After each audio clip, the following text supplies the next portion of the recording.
Si Stand mga bro, excited nang makalaban ang Barangay Ginebra at Eric Camson free agent kukunin ng Barangay Ginebra.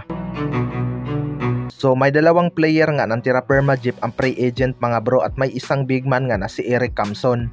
Ayon nga sa source ay invited nga daw itong si Eric Camson sa practice ng Barangay Ginebra. Susubukan nila kung maganda ba ang maipapakita nitong performance.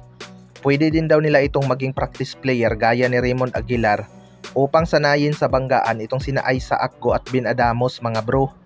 Kapag nagustuhan nga daw ng Barangay Ginebra ang performance ni Eric Camson, baka bibigyan ito ng 1-year deal mga bro. Kilala nga natin itong si Eric Camson na isang physical player na big man. Nakikipagpalitan talaga ito ng mukha sa ilalim mga bro. May tira din sa labas itong si Eric Camson, which is isa sa mga gusto ni Coach Tim Con sa mga big man. Kaya malaking addition talaga ito sa kanilang front court kapag nakuha nila.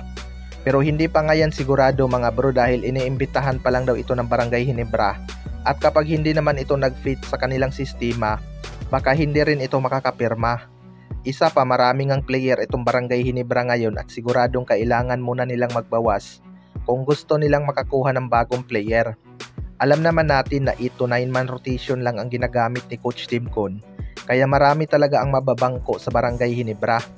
Pero dahil nga injured ang iba nilang key player, mabibigyan talaga ng chance ang mga bago. Sa kabilang banda naman mga bro, si Stand excited nang makalaban ang Barangay Ginebra. Maraming ang nasasayangan kay si Stand mga bro matapos itong bitawan ng Barangay Ginebra dahil malaking kawalan talaga ito sa kanilang opinsa. Alam naman natin kung gaano kahalimaw sa scoring department itong si Stand. Pero sa positive side, napalakas naman ng Barangay Ginebra ang Tira Perma Jeep dahil 2 star player nga ang binigay ng Barangay Ginebra sa kanila.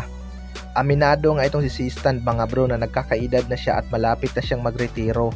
Pero sa ngayon nga daw ay gagawin niya lahat ang kanyang makakaya. May kunting problema nga lang sa kanilang mga unang practice dahil nag-o-overpassing daw sila. Pero willing naman itong si Stand maka-adapt sa kanilang bagong sistema. Well, para sa akin mga bro, dito talaga mapapatunayan ni Stand ang kanyang lakas kung kaya niya bang magbuhat ng isang team na hindi puno ng superstar. Halimaw din sa ilalim itong kanilang import kaya magiging sakit talaga sila sa ulo ng kanilang makakalaban.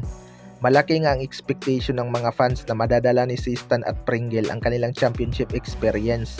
May ilang season pa naman sila para magkaroon ng improvement mga bro. 3 conference nga bawat season kaya madami-daming laro pa ang kanilang magagawa sa Tira Perma Jeep kung hindi sila aalis. Kahit makapasok lang sila ng semifinals ngayong conference, malaking achievement na talaga yan sa kanilang team at magiging history pa. Kaya kaabang-abang talaga itong Tira Perma Jeep ngayon.